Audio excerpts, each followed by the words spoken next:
السلام عليكم ورحمة الله وبركاته. أعوذ بالله من الشيطان الرجيم. بسم الله الرحمن الرحيم. الحمد لله الحمد لله الحمد لله رب العالمين. اللهم صل على سيدنا محمد وعلى آل سيدنا مولانا محمد. رب اشرح لي صدري ويسر لي أمري واحلل عقدة من لساني يفقهوا قولي. أعوذ بكلمات الله التامة من كل شيطان وهامة ومن كل عين لامة ولا حول ولا قوة إلا بالله العلي العظيم. ബഹുമാനരായ മുഅ്മിനീങ്ങളെ മുഅ്മിനാത്തുകളെ, വിശുദ്ധ ഖുർആനിലെ 139 പേജാണ് ഇന്ന് റൈഹാൻ ഖുർആൻ ക്ലാസ്സിൽ നമുക്ക് പഠിക്കാനുള്ളത്. അള്ളാഹു നമ്മുടെ ഈ ക്ലാസ് സ്വാലിഹായ അമലായി കബൂൽ ചെയ്യട്ടെ. നമ്മൾ ദുആ ചെയ്യാൻ കടപ്പാടുള്ള എല്ലാവർക്കും, പ്രത്യേകിച്ച് നമ്മുടെ മാതാപിതാക്കൾ, ഉസ്താദുമാർ, മുഫസ്സിറുകൾ, പണ്ഡിതന്മാർ, ഈ ക്ലാസ് കേൾക്കുന്നവർ, പിന്നീട് റെഫർ ചെയ്യുന്നവർ, നമ്മുടെ ദുആ കൊണ്ട് വസീയത്ത് ചെയ്തവർ, ഈ ക്ലാസ്സിന് വേണ്ടി അധ്വാനിക്കുന്നവർ, നമുക്ക് ഭക്ഷണം തന്നിരുന്ന സ്നേഹിതർ, സഹായിച്ചവർ, എല്ലാവർക്കും അല്ലാഹു തആല രണ്ട് ലോകത്തും ഖൈർ പ്രദാനം ചെയ്യട്ടെ. ആമീൻ യാ റബ്ബൽ ആലമീൻ. നമ്മൾ ആദ്യമായി 139 പേജിന്റെ പാരായണമാണ് നിർവഹിക്കുന്നത്. അഊദു ബില്ലാഹി മിനശ് ശൈത്വാനിർ റജീം. ബിസ്മില്ലാഹിർ റഹ്മാനിർ റഹീം. വമാ ഖദറുല്ലാഹ ഹഖ്ക ഖദ്രിഹി ഇദ് ഖാലൂ മാ അൻസലല്ലാഹു അലാ ബശരിൻ മിൻ ശൈഇൻ. قل من أنزل الكتاب الذي جاء به موسى نورا وهدى للناس تجعلونه قراطيس تبدونها وتخفون كثيرا وعلمتم ما لم تعلموا أنتم ولا آباؤكم قل الله ثم ذرهم في خوضهم يلعبون قل الله ثم ذرهم في خوضهم يلعبون وهذا كتاب أنزلناه مبارك مصدق الذي بين يديه ولتنذر أم القرى ومن حولها والذين يؤمنون بالآخرة يؤمنون به وهم على صلاتهم يحافظون ومن أظلم ممن افترى على الله كذبا أو قال أوحي إلي ولم يوحى إليه شيء ومن قال سأنزل مثل ما أنزل الله ولو ترى إذ الظالمون في غمرات الموت والملائكة باسطوا أيديهم أخرجوا أنفسكم اليوم تجزون عذاب الهون بما كنتم تقولون على الله غير الحق وكنتم عن آياته تستكبرون ولقد جئتمونا فرادا كما خلقناكم أول مرة وتركتم ما خولناكم وراء ظهوركم وما نرى معكم شفعاءكم الذين زعمتم أنهم فيكم شركاء لقد تقطع بينكم وضل عنكم ما كنتم تزعمون صدق الله العلي العظيم. സൂറത്തുൽ അൻആമിലെ 91 മുതൽ 94 വരെയുള്ള 4 ആയത്തുകളാണ് നമ്മൾ ഓതി വെച്ചത്. വിശുദ്ധ ഖുർആനിലെ 7-ാമത്തെ ജുസ്ഇൽ 139 പേജ്. കഴിഞ്ഞ ചില ആയത്തുകളിൽ തൗഹീദിന്റെ സമർത്ഥനമാണ് അള്ളാഹു നടത്തുന്നത്. ഇനി പ്രവാചകന്മാരുടെ റിസാലത്ത് സമർപ്പിക്കുക, പ്രവാചകന്മാരുടെ ദൗത്യ സന്ദേശം, അവരുടെ നിയോഗം, അള്ളാഹുവിന്റെ തൗഹീദ്, പ്രവാചകന്മാരുടെ റിസാലത്ത്, പരലോകം, ഈ 3 തത്വങ്ങളിൽ ഊന്നിയാണ് പരിശുദ്ധ ഖുർആനിന്റെ സന്ദേശമുള്ളത്. നേരത്തെ നമ്മൾ പറഞ്ഞത് തൗഹീദിന്റെ സത്യാവസ്ഥ, ശിർക്കിന്റെ സത്യവിരുദ്ധത ഇബ്രാഹിം നബി അലൈഹി സ്വലാം യുക്തി സഹിതം സംയുക്തമായി തെളിയിച്ച വിഷയമാണ്. ചിന്തോദ്ദീപകമായ ആ പരാമർശത്തിന് ശേഷം ഇനി റിസാലത്തിനെ സംബന്ധിച്ചാണ് പറയുന്നത്. അതായത് പ്രവാചകന്മാരുടെ നിയോഗത്തെക്കുറിച്ച്. അള്ളാഹുവിനെ സംബന്ധിച്ച് ശരിയായ രൂപത്തിൽ മനസ്സിലാക്കിയ ആളുകൾക്ക് ഈ ലോകത്തിന്റെ വളർച്ചയ്ക്കും പുരോഗതിക്കും ആവശ്യമായ എന്തെല്ലാം കാര്യങ്ങളാണ് അള്ളാഹു ഇവിടെ ചെയ്തു വെച്ചത് എന്ന് മനസ്സിലാക്കാൻ കഴിയും. അങ്ങനെ ചിന്തിക്കുമ്പോൾ പ്രവാചകന്മാരെ നിയോഗിക്കുന്നത് മൂലം, റസൂലുകളായി അയക്കുന്നത് മൂലം ലോകത്തിന് അള്ളാഹു ചെയ്തത് വലിയ അനുഗ്രഹങ്ങളാണ്, അതുകൊണ്ട് വലിയ നേട്ടങ്ങളാണ് ഉണ്ടായത് എന്ന് ശരിയായി ചിന്തിക്കുന്ന ആളുകൾ, അല്ലെങ്കിൽ അള്ളാഹുവിനെ ശരിയായി മനസ്സിലാക്കിയ ആളുകൾക്ക്, അള്ളാഹു സർവലോക നിയന്താവാണ്, സർവജ്ഞനാണ്, യുക്തിമാനാണ്, സർവശക്തനാണ്, കാരുണ്യവാനാണ്. മനുഷ്യന്റെ പ്രകൃതിയെക്കുറിച്ച്, മനുഷ്യന്റെ ജയപരാജയങ്ങളെക്കുറിച്ച് മനുഷ്യനാക്കാൻ അറിയുന്നവനാണ്. അവർക്ക് വേണ്ട മാർഗനിർദ്ദേശങ്ങളും ദർശനങ്ങളും മാർഗദർശനങ്ങളും നൽകാനുള്ള പരിപാടികൾ അല്ലാഹു തആല നടപ്പിൽ വരുത്തിയിട്ടുണ്ട്. പ്രവാചകന്മാരും വേദഗ്രന്ഥങ്ങളും ഒക്കെ അതിന്റെ ഭാഗങ്ങളാണ്, ആ മാർഗദർശനത്തിന്റെ ഭാഗങ്ങളാണ്. ചില ആളുകൾ ഈ റിസാലത്തിനെ, പ്രവാചകന്മാരുടെ നിയോഗത്തെ, ഗ്രന്ഥങ്ങളുടെ അവതരണത്തെ നിഷേധിക്കുന്ന ആളുകളുണ്ട്. അങ്ങനെയൊന്നും അള്ളാഹു ആരെയും അയച്ചിട്ടില്ല, അങ്ങനെ ഗ്രന്ഥങ്ങളൊന്നും അള്ളാഹു അവതരിപ്പിച്ചിട്ടില്ല, അങ്ങനെ പറയുന്ന ആളുകൾ അവർ അള്ളാഹുവിനെ വേണ്ട വിധത്തിൽ അറിയാത്തവരാണ്. ചില യഹൂദി പണ്ഡിതന്മാർ ഇങ്ങനെ തട്ടിവിട്ടിരുന്നുവെന്നാണ്. എങ്ങനെ? അള്ളാഹു ഒരാൾക്കും ഒരു സന്ദേശം ഒന്നും അവതരിപ്പിച്ചു കൊടുത്തിട്ടില്ല. ചില മുഫസ്സിരീങ്ങൾ ഇങ്ങനെയാണ് ഈ ആയത്തിനെ വ്യാഖ്യാനിക്കുന്നത്, ഈ ആയത്തിറങ്ങാനുള്ള കാരണം പറയുന്നത് അങ്ങനെ. അതായത് മദീനയിൽ വെച്ച് അവർ നബി സല്ലല്ലാഹു അലൈഹി വസല്ലം തങ്ങളുമായി ഒരു വാദപ്രതിവാദം നടത്തി. അതിൽ ഉത്തരം മുട്ടിയപ്പോ കണ്ണടച്ച് ഇങ്ങനൊരു നുണ പറഞ്ഞു. ഖുർആൻ അള്ളാഹു തആല ഇറക്കിയതാണെന്ന് പറഞ്ഞപ്പോൾ തർക്കിച്ചവർ അവർ പറഞ്ഞു, അള്ളാഹു തആല ആകാശത്ത് ഒരു കിതാബ് ഇറക്കിയിട്ടില്ല. നമ്മൾ നേരത്തെ ഈ സൂറയുടെ ആമുഖം പറഞ്ഞപ്പോൾ ഒരു കാര്യം പറഞ്ഞിരുന്നു, നിങ്ങൾ ശ്രദ്ധയിലുണ്ടാവും. 91, 92, 93 ആയത്തുകൾ മദീനയിൽ അവതരിച്ചതാണ് എന്ന് നമ്മൾ പറഞ്ഞിരുന്നു. അതാണ് മുഫസ്സിരീങ്ങൾ സൂചിപ്പിക്കുന്ന ഈ സംഭവം. മദീനയിൽ വെച്ചാണ് നടന്നത്. ഏതായാലും ഇങ്ങനെ ഒരു കള്ളവാദം അവർ നടത്തിയപ്പോൾ അവരോട് മറുപടി പറയാനാണ് ഈ ആയത്തിലൂടെ അല്ലാഹു തആല നബി സല്ലല്ലാഹു അലൈഹി വസല്ലം തങ്ങളോട് ആവശ്യപ്പെടുന്നത്.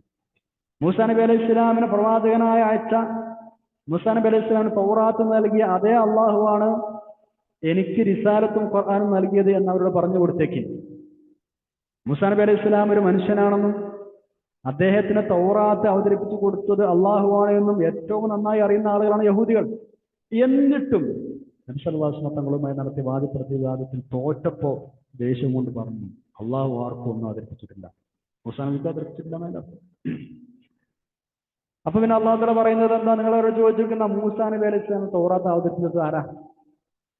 അത് അള്ളാഹു അല്ല നിങ്ങൾ പറയോ എന്ന് അവരോട് ചോദിച്ചു നോക്കണമെന്നാണ് അള്ളാഹു നബിയോട് സല്ലല്ലാഹു അലൈഹി വസല്ലം പറയുന്നത്. ഈ ചോദ്യത്തിന് മുമ്പിൽ അവർ കൂടുതൽ വിലിഗ്ധരായി മാറുകയാണ് ഉണ്ടായത്. നമുക്ക് ആയത്ത് നോക്കാം. ബിസ്മില്ലാഹിർ റഹ്മാനിർ റഹീം. വമാ ഖദറുല്ലാഹ ഹഖ ഖദരിഹി ഇദ ഖാലൂ മാ അൻസലല്ലാഹു അലാ ബശരിൻ ഷൈഅ ഖുൽ മൻ അൻസലൽ കിതാബ അല്ലദീ ജാഅ ബിഹി മൂസാ നൂറൻ വഹുദൻ ലിന്നാസ് تجعلونه قراطيس تبدونها وتخفون كثيرا وعلمتم ما لم تعلموا أنتم ولا آباؤكم قل الله ثم ذرهم في خوضهم يلعبون وما قدر الله حق قدره. അള്ളാഹുവിനെ അവർ യഥായോഗ്യം ബഹുമാനിച്ചില്ല, അള്ളാഹുവിനെ അവർ മാനിക്കേണ്ട രൂപത്തിൽ മാനിച്ചില്ല, അവന്റെ മഹത്വത്തെ കണക്കാക്കേണ്ട പ്രകാരം അവർ കണക്കാക്കിയില്ല. എപ്പോ? ഇത് കാലു അവർ പറഞ്ഞ സമയം. മാ അൻസലല്ലാഹു അലാ ബശരിൻ, അള്ളാഹു മനുഷ്യർക്ക് അവതരിപ്പിച്ചിട്ടില്ല മിൻ ഷൈഇൻ, ഒന്നും, ഒരു മനുഷ്യനും അള്ളാഹു യാതൊന്നും അവതരിപ്പിച്ചിട്ടില്ല എന്നവർ പറഞ്ഞപ്പോൾ അള്ളാഹുവിനെ അവർ യഥായോഗ്യം ബഹുമാനിച്ചില്ല, റബ്ബിനെ മാനിക്കേണ്ടതുപോലെ അവർ മാനിച്ചില്ല. അറിയാമാരും സത്യം നിഷേധിച്ച് കള്ളമാണല്ലോ പറയുന്നത്. എന്നിട്ട് നബിയോട് പറയുന്നു, നബിയെ നിങ്ങൾ ചോദിച്ചു നോക്കൂ സല്ലല്ലാഹു അലൈഹി വസല്ലം, കുൽ, നിങ്ങൾ അവരോട് ചോദിച്ചു നോക്കും, മൻ, ആരാണ് പിന്നെ അൻസലൽ കിതാബ, കിതാബ് അവതരിപ്പിച്ചു കൊടുത്തത്, അല്ലദീ ജാഅ ബിഹി മൂസാ, മൂസാ നബി അലൈഹി സ്വലാം കൊണ്ടുവന്ന ആ കിതാബ് മൂസാ നബിക്ക് അവതരിപ്പിച്ചു കൊടുത്തത് ആരാ? ചോദിച്ചു നോക്കി അവരോട്. നൂറൻ വഹുദൻ ലിന്നാസ്, ജനങ്ങൾക്ക് പ്രകാശമായും സന്മാർഗമായും മൂസാ നബി അലൈഹി സ്വലാം കൊണ്ടുവന്ന കിതാബ് പിന്നെ ആരാ അവതരിപ്പിച്ചത്? എന്നിട്ട് ആ അവതരിപ്പിച്ച തൗറാത്തിനെ നിങ്ങൾ എന്താ ചെയ്തത്? അതാണ് ശേഷം പറയുന്നത്.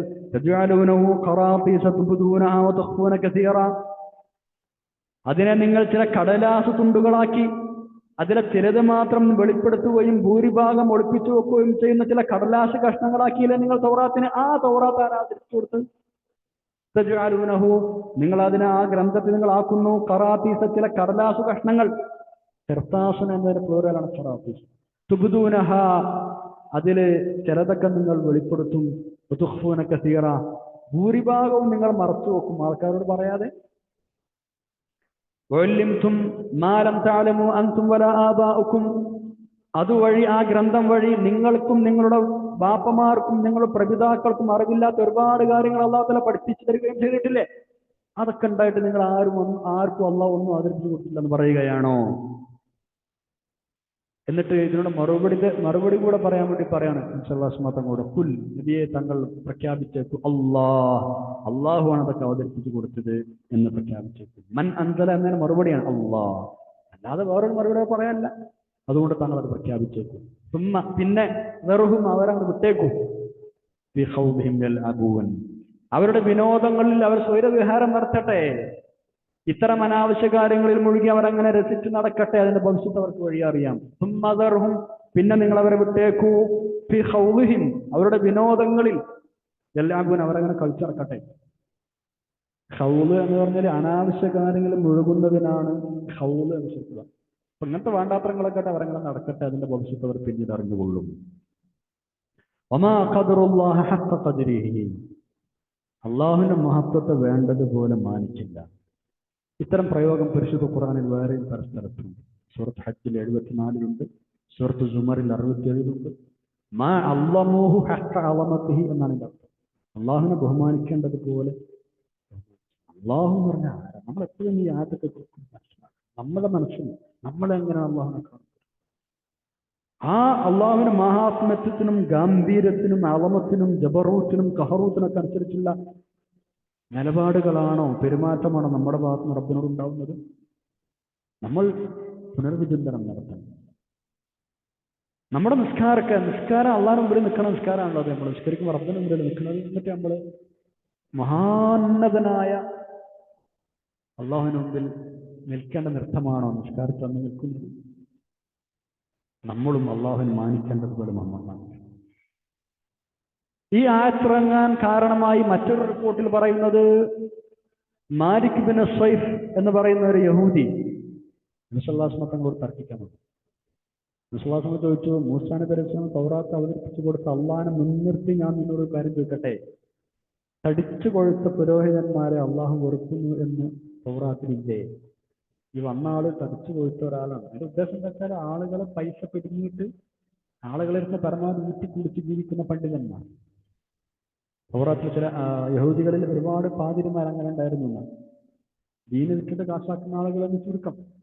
അപ്പൊ അത്തരം ആളുകൾ അള്ളാഹു ദേഷ്യമാണ് എന്ന് വെറുപ്പാണെങ്കിൽ തൗറാത്തിൽ കണ്ടിട്ടില്ലേ എന്ന് മൂസാ നബി അലൈഹി ഇസ്ലാമിന് തൗറാത്ത് ഇറക്കി കൊടുത്ത അള്ളാഹുവിന് മുൻനിർത്തി എന്ന് മറുപടി പറയാം എന്നാണ് റസൂലുള്ളാഹി സ്വല്ലല്ലാഹു അലൈഹി വസല്ലം ചോദിച്ചത്. അപ്പൊ ഇയാൾ അദ്ദേഹങ്ങളെ തടിച്ചു പോയിട്ട് ഈ പറയപ്പെട്ട പണ്ഡിതനാണ്. അയാൾക്കും ദേഷ്യം വന്നു. അയാൾക്ക് കരി കയറിയപ്പോൾ ആള് പറഞ്ഞു, അള്ളാഹു ആർക്കും ഒന്നും അവതരിപ്പിച്ചിട്ടില്ല. അള്ളാഹു ആർക്കും ഒന്നും അവതരിപ്പിച്ചിട്ടില്ല. അപ്പൊ കൂടെ കുറച്ച് ആൾക്കാരുണ്ടായിരുന്നു. അവർ ചോദിച്ചു, എന്തെങ്കിലും പറയണത്? പിന്നെ മൂസാ നബി അലൈഹി സ്വലാം തൗറാത്ത് ആരാ അവതരിപ്പിച്ചത്? അപ്പോ ഇയാൾ പറഞ്ഞു, എനിക്ക് ആ ചോദ്യം കേട്ടപ്പോൾ ദേഷ്യം വന്നപ്പോൾ ഞാൻ അങ്ങനെ മറുപടി പറഞ്ഞതാണ്, അള്ളാഹു ആർക്കും അവതരിപ്പിച്ചത്. ഈ മറുപടി കേട്ടപ്പോൾ കൂടെ ഉണ്ടായിരുന്ന ആൾക്കാർ പറഞ്ഞു, നിങ്ങൾ ഇങ്ങനത്തെ ആളാണല്ലേ, അതുകൊണ്ട് ഇനി നിങ്ങൾ ഞങ്ങളെ നേതാവാണ് പണ്ഡിതനാണെന്ന് പറഞ്ഞ് നിൽക്കണ്ട, നിങ്ങൾ ഞങ്ങൾ ആ സ്ഥാനത്ത് നിന്ന് നീക്കിയിരിക്കുന്നു, നിങ്ങളതിനെ പറ്റിയില്ല, നിങ്ങളിങ്ങനെ പച്ചക്കള്ളമാണ്. എന്നിട്ട് അയാളെ സ്ഥാനത്ത് നീക്കിയിട്ട് പിന്നെ കഅബ് ഇബ്നു അശ്റഫ് നീക്കിയാണ് അവർ ചെയ്തത്. ഇതാണ് ഈ ആയത്തിറങ്ങേണ്ടത്. ഇവിടെ മറ്റൊരഭിപ്രായം കൂടിയുണ്ട്. ഈ വാദം, അതായത് അള്ളാഹു ആർക്കും ഒന്നും അവതരിപ്പിച്ചിട്ടില്ല എന്ന ഈ വാദം നബി സല്ലല്ലാഹു അലൈഹി വസല്ലം തങ്ങളോട് പറഞ്ഞത് മക്കയിലെ മുശ്രിക്കുകളാണ് എന്നാണ് ആ അഭിപ്രായം. അപ്പൊ പിന്നെ അവിടെ സംശയം വരാം, മക്കയിലെ മുശ്രിക്കുകൾക്ക് തന്നെയാണ് എങ്ങനെയാണ് മൂസാ നബി അലൈഹി സ്വലാമിനെയും തൗറാത്തിനൊക്കെ അറിയാം? അതിന്റെ മറുപടി, മക്കയിലെ മുശ്രിക്കുകൾ പല കാര്യങ്ങൾക്കും യഹൂദികളുമായി വേദക്കാരുമായി സമ്പർക്കം പുലർത്തുന്ന ആളുകളാണ്. അപ്പൊ അതുകൊണ്ട് അവരുടെ ബന്ധത്തിൽ നിന്ന് അങ്ങനെ ഒരു മൂസാ നബി അലൈഹി സ്വലാം ഉണ്ടെന്നും തൗറാത്ത് അവതരിച്ചിട്ടുണ്ട്, അത് അള്ളാഹുവാണ് അവതരിപ്പിച്ചു കൊടുത്തെന്നൊക്കെ അവർക്ക് അറിയാമായിരുന്നു എന്നാണ് മുസ്ലിങ്ങൾ അവിടെ പറയുന്നത്. ഏതായാലും ഈ വാദത്തിന് ശേഷം പറയുന്നത് ഏത് തജഅലൂനഹു ഖറാതീസ തുബ്ദൂനഹ വതുഖ്ഫൂന കസീറ എന്ന ആ ഭാഗം, അത് യഹൂദികളെ അഭിമുഖീകരിച്ച് തന്നെയാണ് അള്ളാഹു തആല പറയുന്നത്. കാരണം അവരത് ചില കടലാസ് തുണ്ടുകളിൽ തൗറാത്തിലുള്ള ചില ഭാഗങ്ങൾ എഴുതിയിട്ടുണ്ടാവും, ചിലത് ആൾക്കാർക്ക് കാണിച്ചു കൊടുക്കും, ഭൂരിഭാഗം മറച്ചു വെക്കും. മുശ്രിക്കീങ്ങളും വേദക്കാരായ ആളുകളും നബി സല്ലല്ലാഹു അലൈഹി വസല്ലം തങ്ങളുടെ റിസാലത്ത് പ്രവാചകത്വം നിഷേധിക്കുന്ന വിഷയത്തിൽ ഒരേ നിലപാടുകാരനായിരുന്നല്ലോ. അതുകൊണ്ട് ആയത്തിന്റെ ഒരു ഭാഗം മുശ്രിക്കുകളോടും മറ്റേ ഭാഗം യഹൂദികളോടും അഭിമുഖമായി പറഞ്ഞതാണ് എന്നാണ് നമ്മൾ ഇപ്പറഞ്ഞ അഭിപ്രായ പ്രകാരം വരിക. മുഫസ്സിറുകൾ അങ്ങനെയാണ് രേഖപ്പെടുത്തിയത്. തജ്അലൂനഹു ഖറാതീസ തുബ്ദൂനഹ വതുഖ്ഫൂന കസീറാ. നബി സല്ലല്ലാഹു അലൈഹി വസല്ലം തങ്ങളുടെ വിശേഷണങ്ങൾ തുടങ്ങി അവരുടെ താല്പര്യത്തിനെതിരായ ഭാഗങ്ങളൊന്നും ആൾക്കാർ കാണിച്ചു കൊടുക്കില്ല. അല്ലാത്തൊക്കെ എഴുതിയിട്ട് ഇങ്ങനെ കാണിച്ചു കൊടുക്കും. ഇത് കിതാബിലുള്ള ഭാഗം പറഞ്ഞു. ജനങ്ങൾക്കിടയിൽ പരസ്യപ്പെടുത്താവുന്ന ഭാഗങ്ങൾ, പൊതുജനങ്ങൾ അറിയിക്കാതെ പണ്ഡിതന്മാർക്കും നേതാക്കൾക്കും ഇടയിൽ രഹസ്യമാക്കി വെച്ചിരുന്ന ഭാഗങ്ങൾ, ഇങ്ങനെ തൗറാത്തിനെ തരംതിരിച്ചെഴുതി വെച്ചിരുന്നവർ. അതാണ് ഈ ഖറാത്തീസ് എന്ന് പറഞ്ഞത്. ഇങ്ങനെയൊക്കെ നിങ്ങൾ തൗറാത്തിനെ അലങ്കോലപ്പെടുത്തിയിട്ടുണ്ടെങ്കിലും ആ തൗറാത്ത്, ഒറിജിനൽ തൗറാത്ത് അള്ളാഹുവിനെ അവതരിപ്പിച്ചു കൊടുത്തത് അള്ളാഹു അല്ല എന്ന് പറയാൻ നിങ്ങൾക്ക് ഇങ്ങനെ കഴിയാം? സാധ്യമല്ല. ഖുലില്ലാഹു സുമ്മ ദർഹും ഫീ ഖൗലിഹിം യൽഅബൂൻ. നബിയെ നിങ്ങളെ പറഞ്ഞേക്കോ അള്ളാഹുവാണ് അവതരിപ്പിച്ചത്. ഞാൻ അവർ മറുപടി പറയില്ലെങ്കിൽ നിങ്ങളെ പറഞ്ഞേക്കൂ. സുമ്മ ദർഹും ഫീ ഖൗലിഹിം യൽഅബൂൻ. മൂസാ നബി അലൈഹി ഇസ്ലാമിനെ അള്ളാഹുവാണ് തൗറാത്ത് ഇറക്കിയത് എന്ന് അംഗീകരിക്കാതെ വേറെ നിർവഹം അവർക്കില്ല. അതുകൊണ്ട് തന്നെ അള്ളാഹു ആർക്കും ഒന്നും അവതരിപ്പിച്ചിട്ടില്ല. അറിയുന്ന ഖുർആൻ നബി സല്ലല്ലാഹു അലൈഹി വസല്ലം തങ്ങൾക്ക് അള്ളാഹുവാണ് അവതരിപ്പിച്ചത് എന്ന വാദം ശരിയല്ല. ഇത്തരം പറച്ചിലുകളൊക്കെ ബാലിശമാണ്.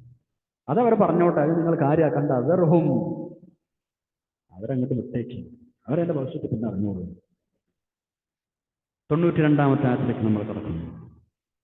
ഒരു മനുഷ്യനും അള്ളാഹു ഒന്നും അവതരിപ്പിച്ചു കൊടുത്തിട്ടില്ലെന്ന് പറയുന്നത് നുണയാണെന്നും, മൂസാ നബി അലൈഹി ഇസ്ലാം അവിടത്തേക്ക് തൗറാത്ത് നൽകിയത് അള്ളാഹുവാണെന്ന് അവർക്ക് നിഷേധിക്കാൻ കഴിയില്ലെന്നുമാണല്ലോ കഴിഞ്ഞ ആയത്തിൽ പറഞ്ഞത്. അതുപോലെ അള്ളാഹു അവതരിപ്പിച്ചൊരു വേദഗ്രന്ഥം തന്നെയാണ് പരിശുദ്ധ ഖുർആനും. അതാണ് ഇനി പറയുന്നത്. ആ പരിശുദ്ധ ഖുർആൻ മുബാറക്കാണ്, ബർക്കത്താക്കപ്പെട്ടതാണ്, ഒരുപാട് നന്മകൾ നിറഞ്ഞ അനുഗ്രഹീത ഗ്രന്ഥമാണ്. അതിനു മുമ്പ് വന്ന വേദങ്ങളെ ശരിവെക്കുന്ന ഗ്രന്ഥമാണ്. മക്ക നിവാസികളെയും മക്കയുടെ ചുറ്റുവട്ടങ്ങളിലുമായി താമസിക്കുന്ന എല്ലാ മനുഷ്യരെയും താക്കീത് ചെയ്യാൻ വേണ്ടി അവതരിപ്പിക്കപ്പെട്ട ഗ്രന്ഥമാണ്. ഐഹിക ജീവിതത്തിന് പുറമെ പാരത്രിക ജീവിതം കൂടിയുണ്ട് എന്ന് വിശ്വസിക്കുന്ന ആളുകൾ, പരലോകം വിശ്വസിക്കുന്ന ആളുകൾ ആ ഖുർആനിൽ വിശ്വസിക്കാതിരിക്കില്ല. വേദക്കാർ പരലോകത്തിൽ വിശ്വസിക്കുന്നവരാണ് എന്നത് ശരിയാണെങ്കിൽ, അവരങ്ങനെ പറയുന്നുണ്ട്, ഞങ്ങൾക്ക് പരലോകമുണ്ട് എന്ന വിശ്വാസമുണ്ട്. ആ പറയുന്നത് ശരിയാണെങ്കിൽ അവർക്കും ഖുർആനിൽ വിശ്വസിക്കാതെ തരമില്ല. അങ്ങനെ വിശ്വസിച്ച ആളുകൾ നിസ്കാരവും മറ്റുമൊക്കെ കൃത്യമായി അനുഷ്ഠിക്കുന്ന ആളുകളുമായിരിക്കും. അതാണ് അല്ലാഹു തആല 92-ൽ പറയുന്നത്. ബിസ്മില്ലാഹിർ റഹ്മാനിർ റഹീം. വഹാദാ കിതാബുൻ അൻസൽനാഹു മുബാറകുൻ മുസദ്ദിഖുൽ ലദീ ബൈന യദൈഹി വലിതുൻദിറ ഉമ്മൽ ഖുറാ വമൻ ഹൗലഹാ വല്ലദീന യുഅ്മിനൂന ബിൽ-ആഖിറതി യുഅ്മിനൂന ബിഹി വഹും അലാ സ്വലാത്തിഹിം യുഹാഫിളൂൻ.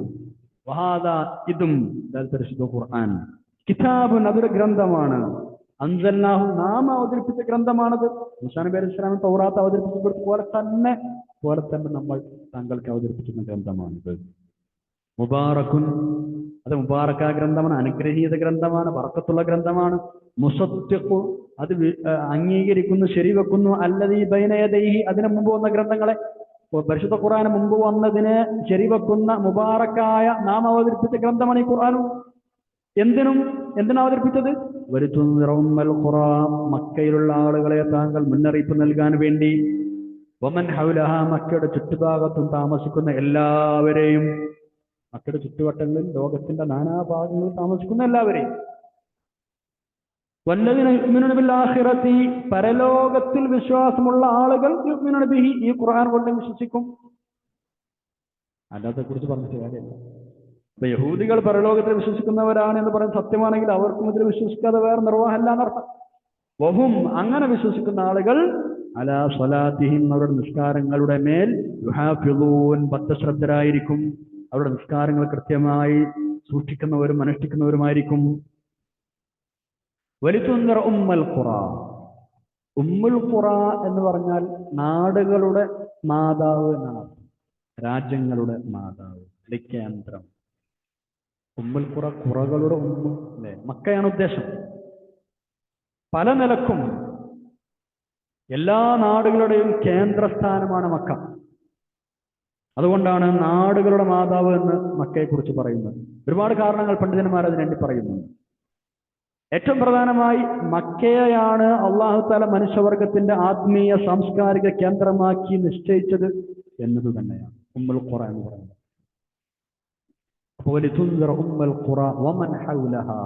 അതിന്റെ ചുറ്റുപുറവുമുള്ളവർ എന്ന് പറഞ്ഞാൽ മക്കത്തുള്ള ആൾക്കാർ മാത്രമല്ല, തൊട്ട പരിസര പ്രദേശത്തുകാർ എന്ന് മാത്രമല്ല, മക്കയുടെ ചുറ്റുപുറങ്ങളിലുമായി സ്ഥിതി ചെയ്യുന്ന എല്ലാ നാട്ടുകാരും എന്ന് ഉദ്ദേശം. കാരണം നബിസല്ലല്ലാഹു തങ്ങൾ നിയോഗിക്കപ്പെട്ടത് മക്കയിലേക്ക് മാത്രമല്ല, ലോക മനുഷ്യർക്ക് ആകമാനമായിട്ടാണ് റസൂലായി വന്നത്. അത് അല്ലാഹു തആല ഒന്നിലധികം സ്ഥാനത്ത് പരിശുദ്ധ ഖുർആനിൽ പറഞ്ഞിട്ടുണ്ട്. അപ്പോ അതിന്റെ അർത്ഥം എന്താ? ഈ കേന്ദ്ര നാടിനെയും അതിന്റെ ചുറ്റുമായി ലോകത്താകമാനം വികസിച്ചു കിടക്കുന്ന മുഴുവൻ ജനങ്ങളെയും മുന്നറിയിപ്പ് നൽകാനാണ് പരിശുദ്ധ ഖുർആൻ അവതരിപ്പിച്ചത്. വഹാദാ കിതാബുൻ അൻസൽനാഹു മുബാറകുൻ, മുബാറക്കായ ഗ്രന്ഥം, വല്ലാത്ത ബറക്കത്തുള്ള ഗ്രന്ഥം, എല്ലാവർക്കും ഉപകാരപ്പെടുന്ന ഗ്രന്ഥം, പല നിലക്കുമുള്ള ഉപകാരങ്ങളാണ്. പാരായണത്തിൽ തന്നെ എന്തോരം പ്രതിഫലമാണ്. അർത്ഥ ആശ വ്യാഖ്യാനങ്ങൾ പഠിക്കുന്നവരെ കുറിച്ച് ഇങ്ങനെ പറയുകയും വേണ്ട. അപ്പന് വലിയ ഇഷ്ടമായ ഒരുപാട് കൂലി കിട്ടുന്ന വിഷയം അല്ലേ? എന്നാൽ അതിന് പഠിച്ചാൽ തീരുവോ? ഇല്ല. എത്ര പഠിച്ചാലും തീരാത്ത വിഷയം, എത്ര ഓതിയാലും കേട്ടാലും മതി വരാത്ത ഗ്രന്ഥം, എത്ര വ്യാഖ്യാനിച്ചാലും തീരാത്ത ആശയ വൈപുല്യം. ഒരായത്തിൽ തന്നെ വാള്യങ്ങളോളം വ്യാഖ്യാനിച്ച ആളുകളുണ്ട്.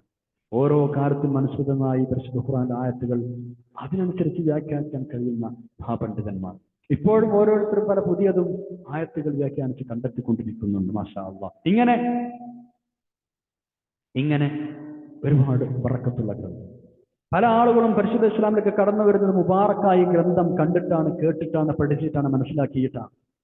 നമ്മൾക്കത് ചിന്തിച്ച് പാരായണം ചെയ്ത് ഓതിയാൽ നമ്മുടെ ഈമാനിന് മാധുര്യം കൂടും, നമുക്ക് ഒരുപാട് ബർക്കത്തുണ്ടാവും. അതുകൊണ്ട് മുബാറക്കുനാന്ന് പറഞ്ഞു നമ്മൾ ശ്രദ്ധിക്കുക. നമ്മുടെ ഈ ശ്രമമൊക്കെ അതിന്റെ ഭാഗമാണ്. റൈഹാൻ നമ്മൾ ഖുർആൻ പേജുകൾ വെച്ചിട്ട് പഠിച്ചു തീർക്കുകയാണ്. മാഷാ അല്ലാഹ്. അള്ളാഹു നമ്മളെ സ്വീകരിക്കട്ടെ. പരിശുദ്ധ ഖുർആനിന്റെ ബറക്കത്ത് നമുക്ക് പരിപൂർണമായി നൽകട്ടെ. ആമീൻ യാ റബ്ബൽ ആലമീൻ. വല്ലദീന യുഅ്മിനൂന ബിൽ ആഖിറതി യുഅ്മിനൂന ബിഹി, ആഖിറത്തിൽ വിശ്വസിക്കുന്ന ആളുകൾ ഇതുകൊണ്ട് വിശ്വസിക്കും. ഈ പരലോക വിശ്വാസം എന്ന് പറഞ്ഞത് വല്ലാത്തൊരു സംഗതി. മനുഷ്യൻ നേരെയാകാൻ ആ ഒരു വിശ്വാസം മാത്രം മതിയല്ലോ. ഒരു കോഴ്സ് പഠിക്കുന്ന വിദ്യാർത്ഥിയെ സംബന്ധിച്ചിടത്തോളം ആ കോഴ്സിന്റെ അവസാനം പരീക്ഷ ഇല്ല എന്ന് പറഞ്ഞാൽ പിന്നെ ആ കുട്ടിക്ക് വലിയ പൊടി ഉണ്ടാവും. ആ പഠനത്തിൽ ആത്മാർത്ഥത ഉണ്ടാവും, പഠിക്കാൻ ഉത്സാഹം ഉണ്ടാവും? ഇല്ലല്ലോ. അതേപോലെയാണ് പരലോകം ഉണ്ട് എന്ന് പറയുന്നത്. അവിടെ രക്ഷപ്പെടാൻ ഇവിടെ നമ്മൾ ഉത്സാഹിക്കണം, തെറ്റുകൾ ചെയ്യാതെ ജീവിക്കണം. ഒരു പേടി മനുഷ്യന് വേണം. അതാണ് പരലോക വിശ്വാസം മനുഷ്യനെ നേരെയാക്കുമെന്ന് പറയാനൊക്കെ. ഇത്തരം പരലോക വിശ്വാസമുള്ള ആളുകൾ നിസ്കാരത്തെക്കുറിച്ച് ബദ്ധശ്രദ്ധരായിരിക്കും. നിസ്കാരം മാത്രം അവിടെ പറഞ്ഞു. വേറെ എത്ര വിഭാഗത്തിന്റെ വേറെ എത്ര അർക്കാനുകൾ, നിർബന്ധ ഘടകങ്ങളുണ്ട്. ഇസ്ലാം കാര്യങ്ങൾ വരത്തരണം. ഇമാദുദ്ദീനാണ്, ദീനിന്റെ നെടുന്തൂണാണ് നിസ്കാരം. അതുകൊണ്ടാണ് അത് പ്രത്യേകം പറയുന്നത്. കുറച്ച് മെനക്കെടേണ്ട വിഷയമാണ്. അള്ളാഹു വേറെ സ്ഥലത്ത് പറഞ്ഞിട്ടുണ്ടല്ലോ, നിസ്കാരം എന്നത് പല ആളുകൾക്കും ഭാരമാണ്. അള്ളാഹുവിനെ പേടിച്ച് ജീവിക്കാത്ത ആളുകൾക്ക് ഒരു ഭാരമാണ്. മറ്റുള്ള നിർബന്ധ ബാധ്യതയേക്കാളെല്ലാം കൂടുതൽ തവണ ചെയ്യേണ്ടതാണ് നമസ്കാരം. ഹജ്ജ് ഒരിക്കൽ ചെയ്താൽ മതി, ജീവിതത്തിൽ ഉംറ ഒരിക്കൽ ചെയ്താൽ മതി, നോമ്പ് ഒരു മാസത്തിൽ മാത്രം നിർവഹിച്ചാൽ മതി, സക്കാത്ത് വർഷത്തിൽ ഒരു തവണ കൊടുത്താൽ മതി. നമസ്കാരവും ഈ പറയപ്പെട്ട എല്ലാ റുക്കുനുകളും എല്ലാ ഘടകങ്ങളും ഒരു നിലക്കല്ലെങ്കിൽ മറ്റൊരു നിലക്കൊണ്ട ഈ നിസ്കാരം ഒരു ദിവസം 5 വക്തം നിർവഹിച്ചേ പറ്റും. അതേപോലെ തന്നെ ഇവിടെ പ്രയോഗിച്ച പദം യുഹാഫിളൂൻ എന്നാണ്. പരിശുദ്ധ ഖുർആനിൽ നിസ്കാരത്തെക്കുറിച്ച് പറയുന്നിടത്തൊക്കെ നിസ്കാരം നിലനിർത്തുന്നതുമായി ബന്ധപ്പെട്ട് പറയുന്നിടത്തൊക്കെ ഇഖാമത്തും മുഹാഫിളത്തുമാണ്. ആ 2 പദങ്ങളാ പ്രയോഗിക്കുക. അതിൽ നിഷ്ഠയാണ്, കൃത്യമായി പാലിച്ചു പോരുന്നൊരു നിഷ്ഠ, അങ്ങനെ ഒരു ചര്യയാവണം. അൽ ഇഖാമ, സമയനിഷ്ഠ പാലിക്കണം. അവ്വൽ വക്ത് നമ്മൾ നല്ലോണം ശ്രദ്ധിക്കണം. ബാങ്ക് കൊടുത്തിട്ട് കുറേ സമയം അങ്ങനെ നമ്മളെ പണിയെടുത്ത് നിൽക്കരുത്. അള്ളാഹുവിന് കൊടുക്കാനുള്ള ബാധ്യത കൊടുത്തു തീർക്കണം. നിസ്കാരം നമ്മളെ കാത്തു നിൽക്കരുത്, നമ്മൾ നിസ്കാരത്തെ കാത്തു നിൽക്കണം. പലപ്പോഴും നമ്മൾ ആ വിഷയം പറയാറുണ്ട്. വഹും അലാ സ്വലാത്തിഹിം യുഹാഫിളൂൻ. ഇനി നമ്മൾ അടുത്ത ആയത്തിലേക്ക് കടക്കുകയാണ്. 93-ാമത്തെ ആയത്ത്. നബി സല്ലല്ലാഹു അലൈഹി വസല്ലം തങ്ങൾ പ്രവാചകനാണ് എന്നും ഖുർആൻ അള്ളാഹു അവതരിപ്പിച്ച ഗ്രന്ഥമാണ് എന്നും സമർത്ഥിക്കുകയാണല്ലോ തൊട്ടുമുമ്പുള്ള ആയത്തിൽ ചെയ്തത്. ഇനി കള്ളപ്രവാചകത്വം വാദിക്കുന്ന ആളുകളെ താക്കീത് ചെയ്യുകയാണ് അടുത്ത ആയത്തിൽ. പ്രവാചകനാണെന്നും ഞങ്ങൾക്കും വഹി ലഭിച്ചിട്ടുണ്ട് എന്നും വാദിക്കുന്ന ഒരുപാട് ആളുകൾ ഉണ്ടായിട്ടുണ്ട് ചരിത്രത്തിൽ. നമുക്കൊക്കെ അറിയാവുന്ന പേരാണ് മുസൈലിമത്തുൽ കസ്സാബ്. അയാളെപ്പോലെയുള്ള ഒരുപാട് കള്ളപ്രവാചകന്മാർ ഉണ്ടായിട്ടുണ്ട്. അവർ പറഞ്ഞ എന്താ? ഞങ്ങൾ പ്രവാചകന്മാരാണ്, ഈ ഖുർആൻ പോലെയുള്ള ഗ്രന്ഥം ഞങ്ങൾക്കും അവതരിപ്പിക്കാൻ കഴിയും. അങ്ങനെ വീമ്പളക്കുന്ന ധിക്കാരികൾ. ഇത്തരക്കാർക്കുള്ള കനത്ത താക്കീതാണ് ഇനി പറയുന്നത്. പലതരം അക്രമികളുണ്ടെങ്കിലും ഇങ്ങനെ ചെയ്യുന്നവരാണ് ഏറ്റവും വലിയ അക്രമകാരികൾ എന്നാണ് അള്ളാഹു തആല പറയാൻ പോകുന്നത്. ഭൗതിക ജീവിതത്തിനിടയിൽ എന്ത് അക്രമം ചെയ്യാനും പറയാനും ഒക്കെ അവർക്ക് കഴിയുമെങ്കിലും മരണത്തോടുകൂടി അതെല്ലാം അവസാനിക്കും. മരണവേളയിൽ തന്നെ അതിന്റെ ഫലം അവർക്ക് അനുഭവപ്പെട്ടു തുടങ്ങും. പിന്നീടുള്ള അനുഭവങ്ങളോ ഭയങ്കരമായിരിക്കും. അവരുടെ ധിക്കാരവും ധാർഷ്ട്യവും ഒന്നും അപ്പുണ്ടാവില്ല. അവരെ രക്ഷിക്കാനും സഹായിക്കാനും ആരും ഉണ്ടാവില്ല. ഇങ്ങനെയൊക്കെ പറഞ്ഞാണ് അള്ളാഹു തആല അവരെ താക്കീത് ചെയ്യുന്നത്. മനുഷ്യരുടെ മരണസംബന്ധമായ കാര്യങ്ങൾ ഏൽപ്പിക്കപ്പെട്ട മലക്കുകൾ, അവരെ പറ്റിയും പിന്നെ നമ്മൾ പഠിക്കുന്ന ആയത്തിൽ പരാമർശമുണ്ട്. അവിശ്വാസികളുടെ മരണസമയം വളരെ ഭയാനകരമായിരിക്കുമെന്ന് ഈ ആയത്തിൽ അള്ളാഹു തആല മുന്നറിയിപ്പ് തരുന്നു. മലക്കുകൾ ആ സമയത്ത് അവിശ്വാസികളുടെ മുഖത്തും പിൻവശത്തും ഇരുമ്പ് തണ്ടുകൊണ്ട് അടിക്കുകയും മറ്റും ചെയ്യുമെന്നും അവരോട് വളരെ പരുഷമായ രീതിയിൽ പെരുമാറുമെന്നും വേറെയും പല ആയത്തുകളിലും അള്ളാഹു തആല പറഞ്ഞിട്ടുണ്ട്. 8-ാം അധ്യായത്തിൽ 50-ാമത്തെ ആയത്തിലൊക്കെ.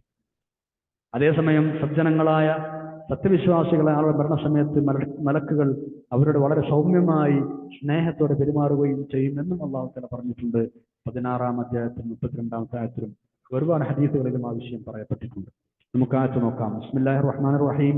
വമൻ അദ്ലമു മിമ്മൻ ഇഫ്തറ അലല്ലാഹി കദിബൻ ഔ ഖാല ഊഹിയ ഇലയ്യ വലം യൂഹ ഇലൈഹി ശൈഉൻ വമൻ ഖാല സഉൻസില മിസ്ല മാ അൻസലല്ലാഹ് വലൗ തറാ ഇദൽ ളാലിമൂന ഫീ ഗമറാത്തിൽ മൗതി വൽ മലായികതു ബാസിതു ഐദീഹിം അഖ്രിജൂ അൻഫുസകും اليوم تجزون عذاب الهون بما كنتم تقولون على الله غير الحق وكنتم عن آياته تستكبرون.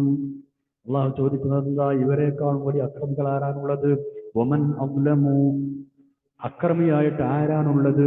മിമ്മൻ, ഒരാളെക്കാൾ, ഇഫ്തറ അലല്ലാഹി കദിബൻ, അള്ളാഹുവിന്മേൽ കള്ളം കെട്ടിച്ചമച്ചു പറഞ്ഞവനേക്കാൾ അക്രമിയായ ആരുണ്ട്? ഇഫ്തറ എന്ന് പറഞ്ഞാൽ ചമക്കുക, കെട്ടിച്ചമക്കുക, ഫാബ്രിക്കേറ്റ് ചെയ്യുക നമ്മൾ പറയും. അവനേക്കാൾ വലിയ അക്രമി ആരാനുള്ളത്? ഔ ഖാല, അല്ലെങ്കിൽ പറഞ്ഞവനേക്കാൾ അക്രമി ആരാനുള്ളത്? എന്താ പറഞ്ഞത്? ഊഹിയ ഇലയ്യ, എനിക്കും വഹി ലഭിച്ചിട്ടുണ്ട് എന്ന് പറഞ്ഞവനേക്കാൾ അക്രമി ആരാനുള്ളത്? വലം യൂഹ ഇലൈഹി ശൈഉൻ, സത്യത്തിൽ അവന് യാതൊരു വഹിയും കിട്ടിയിട്ടില്ല.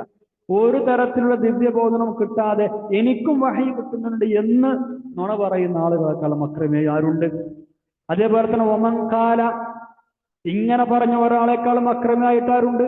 എങ്ങനെ പറഞ്ഞാള്? സഉൻസിലു, ഞാൻ അവതരിപ്പിച്ചു തരും, മിസ്ലമാ അൻസലല്ലാഹ്, അള്ളാഹു അവതരിപ്പിച്ചത് പോലെയുള്ളത് എനിക്കും അവതരിപ്പിക്കാൻ കഴിയും എന്ന് പറഞ്ഞ ആളെക്കാളും അക്രമിയായിട്ട് ആരാണുള്ളത്? ഇതിനേക്കാളും വലിയ അക്രമില്ല.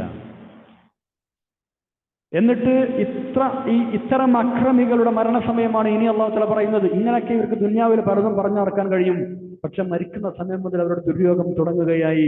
വലൗ തറാ ഇദൽ ളാലിമൂന ഫീ ഗമറാത്തിൽ മൗത്ത്, ഇത്തരം അക്രമം ചെയ്യുന്ന ആളുകളുടെ അവർ ആസന്നമായ മരണാസന്നരായ സമയത്ത് നിങ്ങൾ അവരെ കാണുകയാണെങ്കിൽ, വലൗ തറാ, നബിയെ നിങ്ങൾ കാണുകയാണെങ്കിൽ, ഇദിൽ ളാലിമൂന, അക്രമികളായ ആളുകൾ, ഫീ ഗമറാത്തിൽ മൗത്ത്, മരണത്തിന്റെ വെപ്രാളത്തിലാവുന്ന സമയത്ത് നിങ്ങൾ അവരെ കാണുകയാണെങ്കിൽ. ഗമറാത്തിൽ മൗത്ത് എന്ന് പറഞ്ഞാൽ സക്കറാത്തുൽ മൗത്ത്, ശദാഇദുൽ മൗത്ത്. അത്തരം അക്രമികൾ മരണവെപ്രാളങ്ങളിൽ അകപ്പെടുന്ന സന്ദർഭം താങ്കൾ കാണുകയാണെങ്കിൽ എന്താ നടക്കുക? വൽമലായിക്കത്ത്, മലായിക്കത്തുകൾ, മരണത്തെ ഏൽപ്പിച്ച അവരെ റൂഹ് പിടിക്കാൻ വേണ്ടി ഏൽപ്പിച്ച മലായിക്കത്തുകൾ, ബാസിത്തു, അവർ നീട്ടിയിട്ടുണ്ട്, ഐദീഹിം, അവരുടെ കൈകൾ ഇങ്ങനെ നീട്ടിയിട്ട് അവരെ ശാസിക്കുന്നുണ്ട് ആ മലക്കുകൾ. എന്താ പറയുന്നത്? അഖ്രിജൂ അൻഫുസകും, നിങ്ങളുടെ ആത്മാക്കളെ പുറന്തള്ളൂ എന്ന് അവരോട് ഇങ്ങനെ ആ മലക്കുകൾ കൈകൾ നീട്ടിയിട്ട് ശാസിക്കുന്നുണ്ട്. ആ രംഗം നിങ്ങളൊന്ന് കാണുകയാണെങ്കിൽ, കൈകൾ നീട്ടിയിട്ടുണ്ട്, ബാസിത്ത് എന്ന് പറഞ്ഞാൽ നീട്ടുക, ബാസിത്തുണ്ടാവുക. അഖ്രിജൂ, നിങ്ങൾ പുറന്തള്ളൂ, അൻഫുസകും, നിങ്ങളുടെ ആത്മാക്കളെ. മുസ്ലിങ്ങളോട് പറയാം, ഇത്തരം ആളുകളോട് പറയാം. اليوم تجزون عذاب الهون بما كنتم تقولون على الله غير الحق وكنتم عن آياته تستكبرون. اليوم, ഇന്നത്തെ ദിവസം, തുജ്സൗന, നിങ്ങൾക്ക് പ്രതിഫലം നൽകപ്പെടും, അദാബൽ ഹൂൻ, വളരെ നിന്ദ്യമായ ശിക്ഷ, ബിമാ കുന്തും തഖൂലുന, നിങ്ങൾ പറഞ്ഞത് കാരണമായി, നിങ്ങൾ പറഞ്ഞുകൊണ്ടിരുന്നത് കാരണമായി നിങ്ങൾക്ക് ഹീനമായ ശിക്ഷയാണ് ഇന്ന് പ്രതിഫലമായുള്ളത്. എന്താ നിങ്ങൾ പറഞ്ഞത്? അലല്ലാഹി, അല്ലാഹുവിന്മേൽ, ഗൈറൽ ഹഖ്, സത്യമല്ലാത്തതൊക്കെ അള്ളാഹുവിനെ കുറിച്ച് പറഞ്ഞു പരത്തിയില്ലേ നിങ്ങൾ?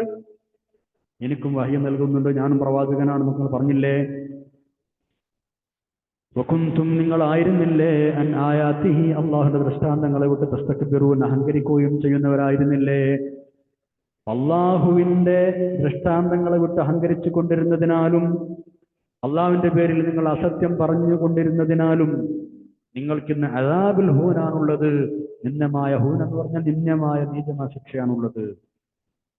ഒമൻ ഔലം, ഇവരെക്കാളും വലിയ അക്രമികൾ ആരാണുള്ളത്? ഇങ്ങനത്തെ കുറെ ആൾക്കാരുണ്ടായിരുന്നു, കള്ളപ്രവാചകത്വവാദികൾ. ഞങ്ങൾക്കും വഹയുണ്ട്, നിങ്ങൾക്കും ഗ്രന്ഥം കിട്ടിയിട്ടുണ്ട്, ഞങ്ങൾക്കും ഖുർആൻ പറയാൻ കഴിയുന്നൊക്കെ പറഞ്ഞ ആളുകൾ. ഖുർആനിന് പാരഡി ഉണ്ടാക്കിയ ആളുകൾ ഒരുപാടുണ്ടായിട്ടുണ്ട്. കർശന നടപടികളാണ് ഇവർക്കെതിരെ റസൂലുള്ളാഹി സ്വല്ലല്ലാഹു അലൈഹി വസല്ലം തങ്ങളും ശേഷം വന്ന ഖുലഫാവും സ്വീകരിച്ചത്. നമുക്കൊക്കെ അറിയാവുന്ന അത്തരം വലിയ പ്രസിദ്ധനായ ഒരു കള്ളപ്രവാചകനാണ് മുസൈലിമത്തുൽ കദ്ദാബ്. യമാമയാണ് അദ്ദേഹത്തിന്റെ നാട്. യമാമയിലെ ബനു ഹനീഫ ഗോത്രത്തിൽപ്പെട്ട കള്ളപ്രവാചകനാണ് അയാൾ. ഖുർആനെ പരിഹസിച്ച് പലതും അതുപോലെ ഉണ്ടാക്കിയിട്ടുണ്ട്. പല സൂറത്തുകളും ഖുർആനെ പരിഹസിച്ചുണ്ടാക്കിയിട്ടുണ്ട്. അതിന് ശ്രമിച്ചു നോക്കിയിട്ടുണ്ട്. അബൂബക്കർ റളിയല്ലാഹു അൻഹു ശക്തമായി നേരിട്ടു. അവസാനം കൊല്ലപ്പെടുകയാണ് ചെയ്തത്. മുസൈലിമ കൊല്ലപ്പെട്ടു. മറ്റൊരു കള്ളപ്രവാചകനാണ് തുലൈഹത്ത് ബിൻ ഖുവൈലിദ് അസദ്. ബനു അസദ് ഗോത്രത്തിലെ ജ്യോതിഷിയാണ് അദ്ദേഹം. തുലൈഹ നബി സല്ലല്ലാഹു അലൈഹി വസല്ലമയുടെ കാലത്ത് മുസ്ലിമായിരുന്നു. നബി സല്ലല്ലാഹു അലൈഹി വസല്ലം തങ്ങൾക്ക് രോഗം ബാധിച്ച സമയത്താണ് അധികാരമോഹം കൊണ്ട് പ്രവാചകത്വവാദവുമായി അദ്ദേഹം രംഗത്ത് വന്നത്. ജിബ്രീൽ അലൈഹിസ്സലാം എൻ്റെ അടുത്ത് വരുന്നുണ്ടെന്ന് വായിച്ചിരുന്നു അദ്ദേഹം. നിസ്കാരത്തിൽ സുജൂദ് വേണ്ട എന്ന് പറഞ്ഞിരുന്നു. മുഖം നമ്മുടെ ശരീരത്തിലെ ഏറ്റവും പ്രധാനപ്പെട്ട ഭാഗമാണല്ലോ, അതൊന്നും നിലത്ത് വെക്കാൻ അള്ളാഹു പറയൂല എന്നാണ് അയാളെ വാദം. അവിടെ നിങ്ങൾ നിസ്കരിക്കുമ്പോൾ സുജൂദ് ചെയ്യേണ്ട. ജിബ്രീൽ എന്നോട് വന്നിട്ട് പറഞ്ഞു, പിന്നെ എനിക്ക് വഹി കിട്ടില്ലെന്ന് ആൾ പറഞ്ഞിരുന്നത് തുലൈഹ. ഈ വ്യാജന നേരിടാൻ നബി സല്ലല്ലാഹു അലൈഹി വസല്ലം തങ്ങൾ ഒരു സംഘത്തെ നിയോഗിച്ചിരുന്നുവെങ്കിലും അവർ പോയി. പക്ഷേ നബി സല്ലല്ലാഹു അലൈഹി വസല്ലം തങ്ങളുടെ വഫാത്തിന്റെ വാർത്ത അറിഞ്ഞപ്പോൾ അവർ തിരിച്ചു വരികയാണ് ചെയ്തത്. പിന്നീട് അവർ നേരിട്ടത് മഹാനായ അബൂബക്കർ റളിയല്ലാഹു അൻഹു ആണ്. റസൂലുള്ളാഹി സ്വല്ലല്ലാഹു അലൈഹി വസല്ലം വഫാത്തിന് ശേഷം തുലൈഹ ഒന്നുകൂടെ ഈ വാദം ശക്തമാക്കുകയും ഒരുപാട് ആളുകൾ അസദ്, ഗത്ഫാൻ, ഷഅയ്യ തുടങ്ങിയ ഗോത്രങ്ങളൊക്കെ പലരും ഇവർക്ക് പിന്തുണ നൽകുകയും ചെയ്തു. അവസാനം ഒന്നാം ഖലീഫ അബൂബക്കർ സിദ്ദീഖ് റളിയല്ലാഹു അൻഹു അധികാരമേറ്റെടുത്ത ഉടനെ അവരെ നേരിടാൻ വേണ്ടി സൈന്യത്തെ നിയോഗിച്ചു. പക്ഷേ ആ ഒരു പോരാട്ടത്തിന് മുമ്പ് അദ്ദേഹം ഷാമിലേക്ക് രക്ഷപ്പെടുകയും പിന്നീട് മുസ്ലിമായി എന്നൊക്കെ ചരിത്രം പറയുന്നുണ്ട്. മറ്റൊരു കള്ളപ്രവാചകത്വ വാദിനിയാണ്, വാദിച്ച പെണ്ണാണ് സജാഹ് ബിൻത് ഹാരിസ്. തമീം ഗോത്രത്തിലെ ബനു യർബുഅ കുടുംബത്തിലെ ക്രിസ്ത്യാനിയായ പെണ്ണാണ് സജാഹ്.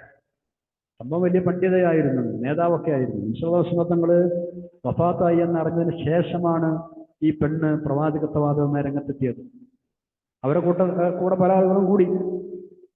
അങ്ങനെ കുറച്ചൊക്കെ പിന്നെ ആൾബലം ഉണ്ടായപ്പോ സിദ്ദീഖ് റളിയല്ലാഹു അൻഹുവിനോട് മുസ്ലിങ്ങളോട് ഏറ്റുമുട്ടാൻ വേണ്ടി അവർ പുറപ്പെട്ടു, മദീനയിലേക്ക് പുറപ്പെടുകയാണ്. പക്ഷേ ആ പുറപ്പെട്ട സൈനികർക്കിടയിൽ തന്നെ അഭിപ്രായ വ്യത്യാസം ഉണ്ടായപ്പോ ആ ശ്രമം, യുദ്ധത്തിന്റെ ശ്രമം ഉപേക്ഷിക്കുകയായിരുന്നു. പിന്നീട് ഈ പെണ്ണെന്ത് ചെയ്യുന്നവരോ, നേരത്തെ നമ്മൾ പറഞ്ഞിരുന്ന കള്ളപ്രവാചകത്വം വാദിച്ച മുസൈലിമയല്ലേ, ആ മുസൈലിമിനെ കല്യാണം കഴിച്ചു. ആ മുസൈലിമിനെ കല്യാണം കഴിച്ചിട്ട് പിന്നെ മുസൈലിമയുടെ കൂടെ കൂടുകയാണുണ്ടായത്.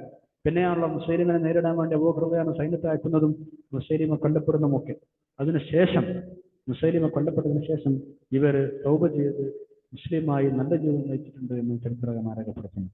മറ്റൊരു പ്രവാചകത്വം വാദിച്ച ആളാണ് അൽ അസ്വദുൽ അൻസി. സവാസങ്ങളുടെ ജീവിതകാലത്ത് തന്നെ യമനിൽ നിന്ന് പ്രവാചകത്വം വാദിച്ച ആളാണ് അസ്വദ്. ജ്യോതിഷിയായിരുന്നു ഇദ്ദേഹം. ഒരുപാട് അത്ഭുതങ്ങൾ കാണിച്ച് ആളുകളെ വശത്താക്കിയിരുന്നു. മുസ്ലിങ്ങൾക്കെതിരെ നന്നായി അക്രമം വഹിച്ചു.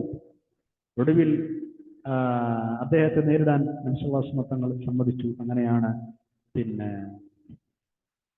ഏറ്റുമുട്ടൽ നടക്കുന്നത്. ഏറ്റുമുട്ടൽ നടക്കുന്നതിന് മുമ്പായി അദ്ദേഹത്തിന്റെ സൈന്യത്തിന്റെ കണ്ണ് വെട്ടിച്ച് മുസ്ലിം സൈന്യത്തിലെ ചില ആളുകൾ കോട്ടക്കുള്ളിലേക്ക് കടക്കുകയും അവരെ വകവരുത്തുകയും ചെയ്തു. ഈ ഒരു വാർത്ത മദീനയിലേക്ക് എത്തും മുമ്പ് നബി സല്ലല്ലാഹു അലൈഹി വസല്ലം വഫാത്തായിരുന്നു. സിദ്ദീഖ് റളിയല്ലാഹു അൻഹു ഖിലാഫത്ത് ഏറ്റെടുക്കുകയും ചെയ്തിരുന്നു. മറ്റൊരാളാണ് ലഖീത്ത് ബിൻ മാലിക് അൽ-അസ്ബി.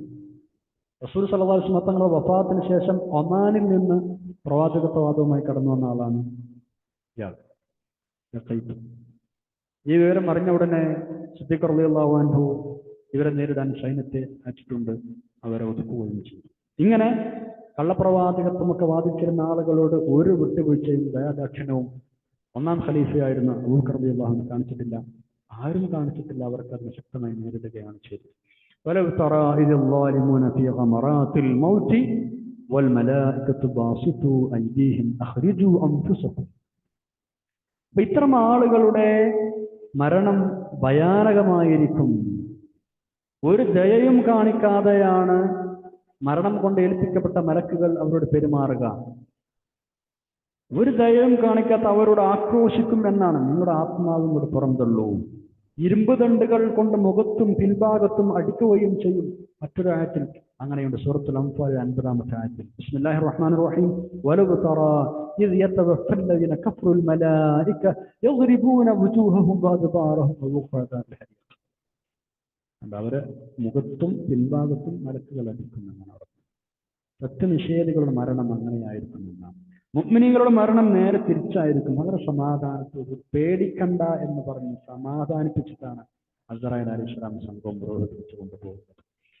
അങ്ങനെ എന്റെ ഉമ്മത്തിൽ ആളുകളെ റൂഹ് നീ വളരെ മയത്തോട് പിടിക്കണമേ എന്ന് റസൂലുള്ളാഹി സ്വല്ലല്ലാഹു അലൈഹി വസല്ലം തങ്ങൾ നമുക്ക് വേണ്ടി അഡ്വാൻസ് ആയിട്ട് ദുആ ചെയ്തിട്ടുണ്ട്. മുഅ്മിനീങ്ങൾക്ക് അല്ലാഹു തആല സൂറത്ത് ഫുസ്സിലത്തിൽ 30-ാമത്തെ ആയത്തിൽ പറഞ്ഞത് എത്ര ആശ്വാസകരമാണ്. ബിസ്മില്ലാഹിർ റഹ്മാനിർ റഹീം ഇന്നല്ലദീന ഖാലു റബ്ബുനല്ലാഹ് ثم استقاموا تتنزل عليهم الملائكة ألا تخافوا ولا تحزنوا وابشروا بالجنة التي كنتم توعدون. അള്ളാഹ് പറഞ്ഞതനുസരിച്ച് നേരെ ചൊവ്വ ജീവിച്ച ആളുകൾക്ക് മരണമാസന്നമാകുന്ന സമയത്ത് മലക്കുകൾ ഇറങ്ങി പറയും, പേടിക്കണ്ടോ, വലാ തഖാഫു വലാ തഹ്സനു, സങ്കടപ്പെടണ്ടോ, സ്വർഗമുണ്ട് നിങ്ങൾക്ക്. അള്ളാഹു ഞങ്ങളെ കൂട്ടത്തിൽ ചേർത്തരണ തമ്പുരാനെ. ഒരു യോഗ്യതയില്ലാത്ത ആളുകളാണ് മഹ്ലു ഫള് കൊണ്ട് നീ ചേർത്തരണ അല്ലാഹ്. ആമീൻ യാ റബ്ബൽ ആലമീൻ. മലക്കുകൾ വരും, നമുക്ക് സലാം പറയും നമ്മളോട്. നമ്മുടെ റൂഹ് കൊണ്ടുപോയി കഴിഞ്ഞാൽ നമ്മുടെ മയ്യത്തിന്റെ കൂടെ അവർ വരും, മയ്യത്ത് നിസ്കാരത്തിൽ പങ്കെടുക്കും. ഇതൊക്കെ ചെയ്യുമെന്നാണ് ഇമാം ഇബ്നു കസീർ റഹ്മത്തുള്ളാഹി അലൈഹി അവിടുത്തെ തഫ്സീർ അത് പ്രത്യേകം രേഖപ്പെടുത്തിയിട്ടുണ്ട്. മുഅ്മിനായ മനുഷ്യന് മരണമാസന്നമായാൽ മലായികത്തുകളുടെ സന്നിഹിതരാകും. അതുകൊണ്ടാണ് നമ്മൾ യാസീനും മറ്റൊക്കെ പാരായണം ചെയ്ത ആ രംഗം ബറക്കത്തുള്ളതാക്കുന്നത്. അവർ വന്നിട്ട് സലാം പറയും, സ്വർഗമുണ്ടെന്ന് പറയും. മരണപ്പെട്ട് കഴിഞ്ഞാൽ ആ ജനാസയുടെ കൂടെ പോരും. എന്നിട്ട് ആളുകൾക്കൊപ്പം അവർ നിസ്കരിക്കും. മുഅ്മിനീകളായ ആളുകൾക്ക് മരിക്കാൻ ഇഷ്ടമാകും എന്ന് പറയുന്നത് അതുകൊണ്ടാണ്. അവർക്ക് മരിക്കാൻ വലിയ ഇഷ്ടമായിരിക്കുമെന്നാണ്. കാരണം ഇങ്ങനെ മലായികത്ത് എന്ന് പറയുന്നത് എങ്ങനെ പിന്നെ മരിക്കാൻ ഇഷ്ടമായിരിക്കും? പിന്നെ ആർക്ക് ദുനിയാവിൽ നിൽക്കാൻ പോയിട്ടുണ്ടാവും? ആ സ്വർഗാനോട്ടോ വരുണ്ടോ, നിങ്ങൾക്ക് ഇനി പോകാനുള്ള സ്വർഗത്തിലേക്കാണെന്ന് പറയുമ്പോൾ ആർക്കാണ് മരിക്കാൻ പോയിട്ടുണ്ടാവും? അപ്പൊ അല്ലാഹു തആലാനെ കാണാനും ആ മരണം ആണ്ട് ഏറ്റുവാങ്ങാനും മുഅ്മിനായ മനുഷ്യന് ആഗ്രഹമായിരിക്കുമെന്നാണ്. അള്ളാഹനെ ഞാൻ കാണണം താല്പര്യം ഉണ്ടാവും. അള്ളാഹു ഹബീബാകുമെന്നാണ് ആ സമയത്ത്. നമ്മൾ ഏറ്റവും ഇഷ്ടപ്പെട്ട പാചനമാവും. ആ ഹബീബിനെ കാണാൻ ആർക്കാരും പൂജ ഉണ്ടാവില്ലേ? ഒരു ഹബീബിനെ മറ്റു ഹബീബിനെ കാണാൻ പൂജ ഉണ്ടാവില്ലേ? അൽ മൗത്ത് ഖൈറുൻ യൂസുലു ഹബീബൽ ഹബീബ്. മുഅ്മിനായ മനുഷ്യനെ സംബന്ധിച്ചിടത്തോളം മരണം ഖൈറാണ്. ഹബീബിനെ ഹബീബിലൊക്കെ കൊണ്ടെത്തിക്കുന്ന പ്രതിഭാസമാണത്. അതുകൊണ്ടല്ലേ മുഅ്മിനായ മനുഷ്യൻ മരണപ്പെട്ടു കഴിഞ്ഞാൽ വേഗം എന്നെ കൊണ്ടുപോകൂ എന്ന് പറയുന്നത്. സ്നേഹഭാജനത്തിന്റെ അടുത്തേക്ക് പോകുള്ള തിരക്കാണ്. ഹദീസിലില്ലേ, ഒരു മുഅ്മിനായ മനുഷ്യന്റെ ജനാസ ആളുകൾ തോളിൽ വെച്ച് കൊണ്ടുപോകുമ്പോ സ്വാലിഹത്തായ ജനാസയാണെങ്കിൽ ഖദ്ദിമൂനി എന്ന് പറയും, വേഗം കൊണ്ടുപോകൂ എന്ന് പറയും. പിന്നെ വേഗം ഒന്നാണ്ട് എത്തിക്കും. അല്ലെങ്കിലോ യാ വൈലഹാ ഇന യദ്ഹബൂന ബിഹാ, എതിർക്കങ്ങൾ ഇന്നെ കൊണ്ടുപോകുന്നത് അല്ലാത്ത ആളുകൾ പറയുമെന്നാണ്. അല്ലാഹു നമ്മെ പ്രാർത്ഥന സമാധാനം. സ്വർഗാവകാശികളെ ചേർത്തി തരണേ അല്ലാഹ്. ആമീൻ യാ റബ്ബൽ ആലമീൻ. ഞങ്ങളെ കൂടുതൽ മരണപ്പെട്ടു പോയി ഒരുപാട് ആളുകൾ, മാതാപിതാക്കൾ, ഉസ്താദുമാർ, വേണ്ടപ്പെട്ടവർ, മുഅ്മിനീകൾ കുറച്ചവനെ അവരുടെ ഖബർ സ്വർഗമാക്കി കൊടുക്കണം റബ്ബേ. ആമീൻ യാ റബ്ബൽ ആലമീൻ. നമ്മൾ അടുത്ത ആയത്തിലേക്ക് കടക്കുന്നു, 94-ാമത്തെ ആയത്തിൽ. ഇനി നമ്മൾ പറയുന്നത് ഇങ്ങനെയൊക്കെ എല്ലാവരും മരണപ്പെട്ടു കഴിഞ്ഞ ശേഷം പുനർജന്മം ലഭിച്ച് പരലോകത്തേക്ക് ഒറ്റക്കൊറ്റക്ക് റബ്ബിന്റെ മുമ്പിൽ വരുന്ന രംഗമാണ്. അല്ലാത്തൊരു രംഗമാണ്. നമ്മളെല്ലാവരും അഭിമുഖീകരിക്കുന്ന രംഗമാണ്. റബ്ബിന് മുമ്പിലേക്ക് ഒറ്റക്കൊറ്റക്ക് നമുക്ക് അല്ലാഹു തആല പറയുന്നത് ബിസ്മില്ലാഹിർ റഹ്മാനിർ റഹീം വലഖദ് ജിഅ്തുമൂനാ ഫുറാദാ കമാ ഖലഖനാകും അവ്വല മറ വതറക്തും മാ ഖവ്വൽനാകും വറാഅ ളുഹൂരികും വമാ നറാ മഅകും ശുഫാഅകും അല്ലദീന സഅംതും അന്നഹും ഫീകും ശുറകാഅ ലഖദ് തഖത്തഅ ബൈനകും വളള അൻകും മാ കുൻതും തസ്ഉമൂൻ വലഖദ് ജിഅ്തുമൂനാ, നിങ്ങളിതാ നമ്മുടെ അടുത്തേക്ക് വന്നിരിക്കുന്നു. ഫുറാദ, ഒറ്റപ്പെട്ട ഏകന്മാർ. കമാ ഖലഖനാകും അവ്വല മറ, നാം നിങ്ങളെ ആദ്യ വട്ടം പടച്ച അതേപോലെ ഇതാ നിങ്ങൾ എന്റെ മുമ്പിൽ ഒറ്റപ്പെട്ടിട്ട് കൊണ്ടിരിക്കുന്നു. മരിച്ചതിന് ശേഷം പുനർജന്മം കിട്ടിയിട്ടേ അള്ളാന്റെ അടുത്ത് വിചാരണയ്ക്ക് പോകുന്ന രംഗമാണ്. ഒത്തറക്തും നിങ്ങൾ ഒഴിവാക്കിയിട്ട് പോന്നിട്ടുണ്ടല്ലോ, ഒത്തറക്തും നിങ്ങൾ ഒഴിവാക്കിയിട്ടുണ്ടല്ലോ, മാ ഹൗവൽനാകും നാം നിങ്ങൾക്ക് നൽകിയിരുന്നതെല്ലാം, നാം നിങ്ങളെ ഏൽപ്പിച്ചിരുന്നതെല്ലാം, വറാ ളുഹൂരിക്കും നിങ്ങളുടെ പിറകിൽ നിങ്ങൾ വിട്ടേച്ചു പോന്നിരിക്കുകയാണല്ലോ. അങ്ങനെ ദുന്യാവിൽ ഞാൻ നിങ്ങൾക്ക് തന്നിരുന്നതൊക്കെ ഒഴിവാക്കിയിട്ട് നിങ്ങളിതാ എല്ലാവരും ഒറ്റക്കൊറ്റക്ക് എന്റെ മുമ്പിൽ വന്നിരിക്കുന്നു.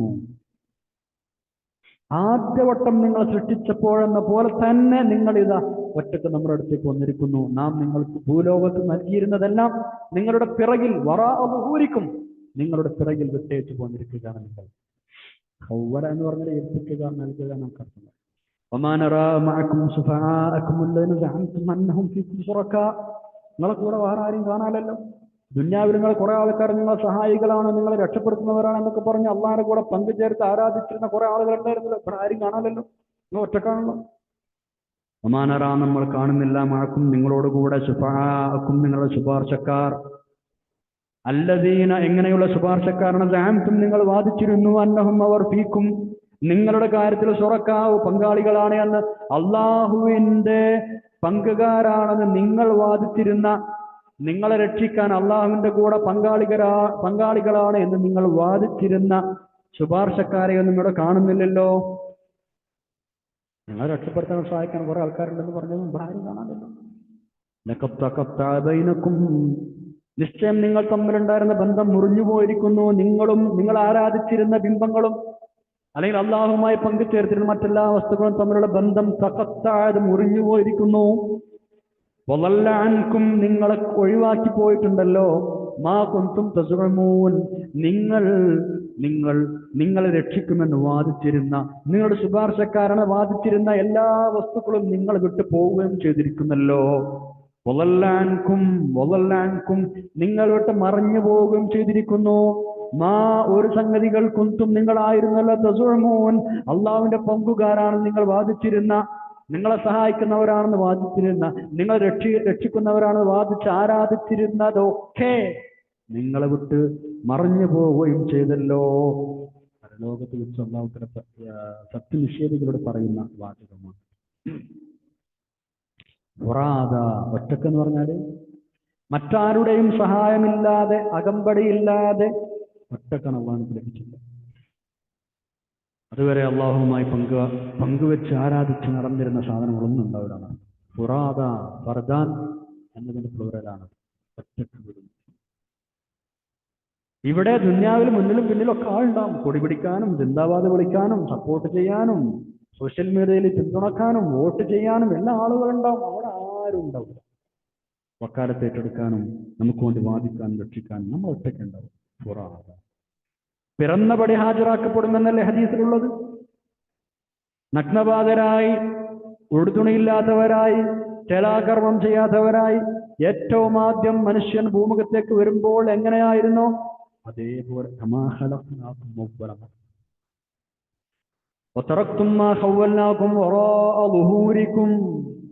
നിങ്ങൾക്ക് നാം ദുന്യാവിൽ തന്നിരുന്നതെല്ലാം നിങ്ങൾ ഒഴിവാക്കി പോന്നില്ലേ. ഹൗവല അധീനപ്പെടുത്തി തന്നത്, നിങ്ങൾക്ക് ഏൽപ്പിച്ചു തന്നത്. ദുന്യാവിലുണ്ട് ഉണ്ടായിരുന്ന എന്തെങ്കിലും നമ്മൾ കൂടെ കൊണ്ടുപോകുന്നുണ്ടോ?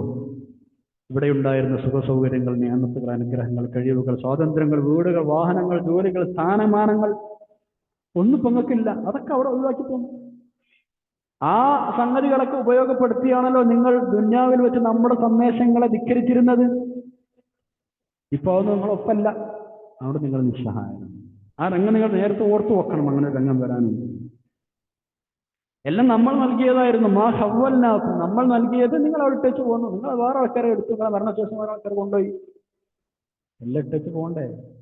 എന്തെങ്കിലും ഒന്നും കൂടെ കൊണ്ടുപോകാൻ കഴിയും. ആമലുകളല്ലാതെ എന്താ കൂടെ കൊണ്ടുപോകാൻ കഴിയും? 3 കണ്ട തുണി എന്താ അതങ്ങനെ നിർമ്മിപ്പോവും. മെനക്കെട്ടിട്ട് ഓടിപ്പാഞ്ഞുണ്ടാക്കിയിട്ട് എന്ത് കിട്ടി നമുക്ക്? നമ്മളെ മക്കളും അല്ലാത്തവരും എടുക്കും. നയാ പൈസ നമുക്ക് കിട്ടില്ല. ഹദീസിലുണ്ട്, മനുഷ്യന്മാർ വെറുതെ പറയും മാലി മാലി, എന്റെ സമ്പത്ത്, എന്റെ പൈസ എന്നിങ്ങനെ പറഞ്ഞുകൊണ്ട് നടക്കുന്നല്ല. വെറുതെ പറച്ചിലാണ്. എന്ത് പൈസയോടെ നിനക്കുള്ളത്? നിനക്ക് എന്ത് സമ്പത്തുള്ളത്? നീ തിന്നു തീർന്നതോ? നീ ഉടുത്തു തുരുമ്പിയതോ? അതല്ല നീ സദക്ക ചെയ്തിട്ട് ബാക്കി വെച്ചത്, ഇതല്ലാതെ എന്താ നിനക്കുള്ളത് വേറെ? ബാക്കിയുള്ളൊക്കെ നീ ഒഴിവാക്കിയിട്ട് പോകേണ്ടതാണ്, ഒന്നും നിന്റെതല്ല. നീ ഒഴിവാക്കിയിട്ട് പോകും, വേറെ ആളുകൾ കൈകാര്യം ചെയ്യും, കൈയേറ്റം ചെയ്യും, അത് അവരെടുക്കും. എല്ലാം അങ്ങനെ വെറുതെ എന്റെ പൈസ എന്ന് പറഞ്ഞ് ഇങ്ങനെ പറഞ്ഞു നടക്കണ്ട. ഒരുപാട് നിയമത്തുകൾ കിട്ടിയ മനുഷ്യൻ അള്ളാഹുവിനെ ഖിയാമത്ത് നാളെ കൊണ്ടുവരും അത്ര. എന്നിട്ട് ആ മനുഷ്യനോട് അള്ളാഹുവിനെ ചോദിക്കും, അല്ല ഞാൻ നിനക്ക് കുറേ സമ്പത്ത് തന്നിരുന്നില്ലേ, കുറെ അനുഗ്രഹങ്ങൾ നിയമത്തുകൾ തന്നിരുന്നില്ലേ? പല പറഞ്ഞു, അത് തന്നിരുന്നു. എന്നിട്ട് എന്താ നീ ചെയ്ത്? അബ്ബേ ഞാനതൊക്കെ ഒരുമിച്ച് കൂട്ടി ഞാൻ പിന്നെ ഒരുപാട് സമ്പത്ത് ഉണ്ടാക്കി, നീ തന്നതിലേറെ ഇരട്ടിയാക്കി ഉണ്ടാക്കിയിട്ടാണ് ഞാൻ അതൊക്കെ ഒഴിവാക്കിയാണ് നിന്റെ അടുത്തേക്ക് വന്നത്. അപ്പോ അള്ളാഹു പറയും, ശരി അതവിടക്കട്ടെ, നീ ഇപ്പൊ ഇവിടേക്ക് എന്താ കൊണ്ടുവന്നത്? ഇവിടേക്ക് ഉപകാരപ്പെടുന്ന എന്താ കൊണ്ടുവന്നത്? നീ ദുന്യാവിൽ ഉണ്ടാക്കിയതൊക്കെ അവിടെ തന്നെ ഇട്ട് പോകുന്നു, നീ സംഭവിച്ചു. എന്നാൽ ഇവിടേക്ക് നീ എന്താ ഉണ്ടാക്കിയത്? അപ്പൊ നോക്കുമ്പോ മനുഷ്യൻ ഒരു നന്മയും ചെയ്തിട്ടില്ല, തെറ്റുകൾ മാത്രം ചെയ്തിട്ടുള്ളൂ. തെറ്റക്ക് വേണ്ടി നരകത്തിലേക്ക് തള്ളപ്പെടും. അല്ലാഹു നമ്മളെ കാക്കട്ടെ. അതൊന്നും അവിടെ ഉപകരിക്കും. അങ്ങനെ ചില ആളുകൾ ധരിച്ചു വശമായിട്ടുണ്ട്. വലിയ പൈസക്കാരാണ് അബൂ ലഹബ്. ദുന്യാവിൽ ഉപകരിച്ചില്ല, ആഖിറത്തിൽ ഉപകരിക്കില്ല. നമ്മൾ എത്ര മെനക്കെട്ടുണ്ടാക്കുന്നതാണ് ദുന്യാവ്. നമ്മൾ ഭൂമിയിലെ യാത്രക്കാർ മാത്രമാണ്. ഇവിടുത്തെ ജീവിതം ഒരു വഴി യാത്രക്കാർ മാത്രമാണ്. ഇവിടെ നിൽക്കേണ്ടവരല്ല, പോകേണ്ടവരാണ്. മഹാന്മാരായ പണ്ഡിതന്മാർ പറയുന്നത് പോലെ മനുഷ്യൻ അവനെ സൃഷ്ടിച്ചത് മുതൽ, ജനിച്ചത് മുതൽ യാത്ര ചെയ്യുന്ന ആളുകളാണ്. എന്നും വാഹനത്തിലാണ് അവൻ. ആ വാഹനത്തിൽ നിന്ന് അവർക്ക് ഇറക്കമില്ല, സ്വർഗത്തിലോ നരകത്തിലോ എത്തിയാലല്ലാതെ. അപ്പോഴേ വണ്ടിയിൽ നിന്ന് ഇറങ്ങുള്ളൂ, അതുവരെ യാത്രക്കാരനാണ്. പിന്നെ എവിടേക്കെന്ന് വെച്ചാണ് ഹറാമും ഹലാലും നോക്കാതെ നമ്മൾ ഈ മെനക്കെട്ടുണ്ടാക്കുന്നത്, ഉണ്ടാക്കി കൂട്ടുന്നത്, ദുന്യാവിന്റെ പിന്നാലെ പായുന്നത്. എത്ര ഉണ്ടാക്കിയാലും ഒഴിവാക്കി പോകേണ്ടിയിരുന്നു. അള്ളാഹു തന്നത് നമുക്കുള്ള സമ്പത്ത് ഖൈറിന് വിനിയോഗിച്ച് ആഖിറത്തിലേക്ക് മുതൽ കൂട്ടാക്കുക എന്നല്ലാതെ ഇവിടെ കെട്ടിമറിഞ്ഞതിന് പ്രത്യേകിച്ച് കാര്യമൊന്നും. ഹറാമും ഹലാലും നോക്കണം, അനുവദനീയമത് മാത്രം സമ്പാദിക്കണം. അങ്ങനെ സമ്പാദിച്ച് കിട്ടിയതിൽ അള്ളാഹുവിന് തൃപ്തിപ്പെടുന്ന രൂപത്തിൽ ചെലവഴിക്കണം. ആഖിറത്തിലേക്ക് നമ്മളായിട്ട് ഉണ്ടാക്കി വെക്കണം. അല്ലെങ്കിൽ നമ്മൾ മരിച്ചു പോകുമ്പോൾ നമ്മളവിടെ പോകും, ബാക്കിയുള്ള ആളുകൾ അത് എടുക്കും, നമുക്ക് തന്നെ ഒന്നും കിട്ടൂല. ജീവിച്ചിരിക്കുന്ന കാലത്ത് നമ്മൾ നമുക്ക് വേണ്ടി വല്ലതും സ്വതക്കയോ മറ്റോ ഒക്കെ നൽകിയിട്ടുണ്ടെങ്കിൽ അത് അവിടെ ഉണ്ടാവും, അല്ലാത്തതൊക്കെ വേറെ കൊണ്ടുപോകും. ഇനി നമ്മുടെ അനന്തരാവകാശികൾ ഇത് ഖൈറിൽ ചെലവഴിക്കോ നമുക്ക് വേണ്ടി ചെലവഴിക്കോ എന്നൊന്നും നമുക്കറിയില്ലല്ലോ. ഇത് ദുന്യാവ് നശിച്ചു പോകാനുള്ളതാണ്, നമ്മൾ ഇവിടുന്ന് പോകാനുള്ളതാണ് എന്നാണ് മനസ്സിലാക്കിയാൽ പിന്നെ കാര്യങ്ങൾ എളുപ്പമാണ്. എന്നും താമസിക്കേണ്ട അനശ്വരമായ ആഹാരം എനിക്ക് വരാനുണ്ട്, അതുകൊണ്ട് ഞാൻ ശ്രദ്ധിക്കണം എന്നൊരു ബോധത്തോടെ മനുഷ്യൻ ജീവിച്ചാൽ കാര്യങ്ങൾ എളുപ്പമായി. അള്ളാഹു നമുക്ക് ആ ബോധം നിലനിർത്തി തരട്ടെ. ഹലാലും ഹറാമും നോക്കി ഹലാലായത് സമ്പാദിക്കാനും അത് ഖൈറിൽ ചെലവഴിക്കാനും അള്ളാഹു തൗഫീഖ് തരട്ടെ. ആമീൻ യാ റബ്ബൽ ആലമീൻ. ഇത്രയുമാണ് ഇന്നത്തെ പേജിൽ നമുക്ക് പഠിക്കാനുള്ളത്. ഇൻഷാ അല്ലാഹ് നമുക്ക് ദുആ ചെയ്ത് പിരിയാം. അൽഹംദുലില്ലാഹി റബ്ബിൽ ആലമീൻ. അല്ലാഹുമ്മ സ്വല്ലി അലാ സയ്യിദിനാ മുഹമ്മദിൻ വഅലാ ആലി സയ്യിദിനാ മൗലാനാ മുഹമ്മദ്. റഹ്മാനെ റഹീമായ തമ്പുരാനെ, നിങ്ങൾ പറഞ്ഞതും പഠിച്ചതും കേട്ടതും സ്വാലിഹായ അല്ലാഹ് പഠിച്ചത് പകർത്താൻ തൗഫീഖ് നൽകണം തമ്പുരാനെ. നിന്റെ ദീനിനെ, ഇൽമിനെ, ഖുർആനിനെ ഒരുപാട് കാലം ഖിദ്മത്ത് അവസരം നൽകണം അല്ലാഹ്. നിയ്യത്ത് നന്നാക്കി തരണം തമ്പുരാനെ. ആഖിറത്തിൽ നിങ്ങൾക്ക് ഉപകാരപ്പെടുന്ന വലിയ അമലുകളെ ഇതൊക്കെ കാണിച്ചു തരണം തമ്പുരാനെ. നിയ്യത്ത് നന്നാക്കണേ അല്ലാഹ്. വിശാചനത്തിൽ കാക്കണേ തമ്പുരാനെ. ഞങ്ങൾ അമ്മ വാപ്പമാർക്കും പുറത്തുനിന്ന് പുസ്തകമാർക്ക് പുറത്തുനിന്നൊക്കെ ഒരുപാട് ആളുകൾ എല്ലാവർക്കും ഷെയറും സലാമത്തും സന്തോഷം നൽകണേ അല്ലാഹ്. രോഗികൾക്ക് ശിഫ നൽകണേ തമ്പുരാനെ. ഞങ്ങൾ എല്ലാവരും റഹ്മാനെ. اللهم أحسن عاقبتنا في الأمور كلها وأجرنا من خزي الدنيا وعذاب الآخرة. اللهم اجعل جمعنا هذا جمعا مرحوما وتفرقنا من بعده تفرقا معصوما. اللهم اغفر للمؤمنين والمؤمنات والمسلمين والمسلمات الأحياء منهم والأموات إنك مجيب الدعوات يا قاضي الحاجات طيب تراهم وجل جنة مأواهم. ربنا آتنا في الدنيا حسنة وفي الآخرة حسنة وقنا عذاب النار. ربنا تقبل منا إنك أنت السميع العليم وتب علينا إنك أنت التواب الرحيم. آمين برحمتك يا أرحم الراحمين. صلى الله عليه وسلم.